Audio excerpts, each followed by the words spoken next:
Do you struggle to find fun Spanish reading materials? In today's video, I'm going to be showing how I used the New York Times to help me learn Spanish. Now, the New York Times is a famous American newspaper, you guessed it, initially set in New York, which reports on around the world coverage. And they also do op-eds, those pieces where people give their opinion about something. Now, as well as having all of their programming in English, they also have it in Japanese and Spanish. A couple of months into my Spanish language learning journey, I started trying to read more and more materials. And one resource that I found that was free initially was reading the New York Times. Now, I believe if you have an account, you're eligible to read 10 free articles a month.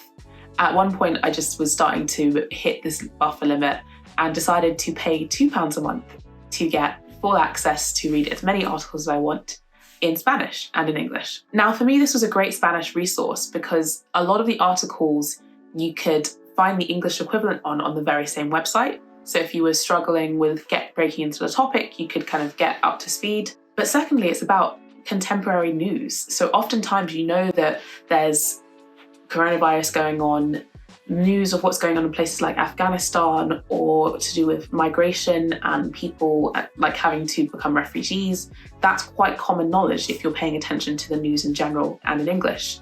And therefore kind of having an opportunity to still keep up to date with those same topics, but in Spanish, means that you already implicitly understand a high level, and instead you're able to focus on perhaps the new vocabulary, and also when you come across something new, maybe that's genuinely new news to you, versus the ability to just look at news headlines and sometimes drown them out because you feel like you've seen the same headlines before.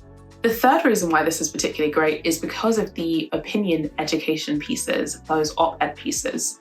What's great about those is they cover all sorts of topic from tech to health to, I guess you could almost say, psychology and relationships. And those are really fascinating to read in English if you're into that kind of thing. So having the opportunity to do that in Spanish is really, again, broadening that set of vocabulary that you're probably trying to improve through doing reading practice. So if you're looking for a resource that's continually fresh, that has lots of opportunities for you to develop new vocabulary, and that's intrinsically interesting, why not check out the New York Times if you're learning either Spanish or Japanese? If you enjoyed watching this video, then maybe you'd be interested in some of the other content on my channel where I talk about my journey to learn Spanish in 10 months. The YouTube algorithm thinks that you'll like the video that is appearing somewhere on screen here, so go ahead and enjoy that content. See you soon.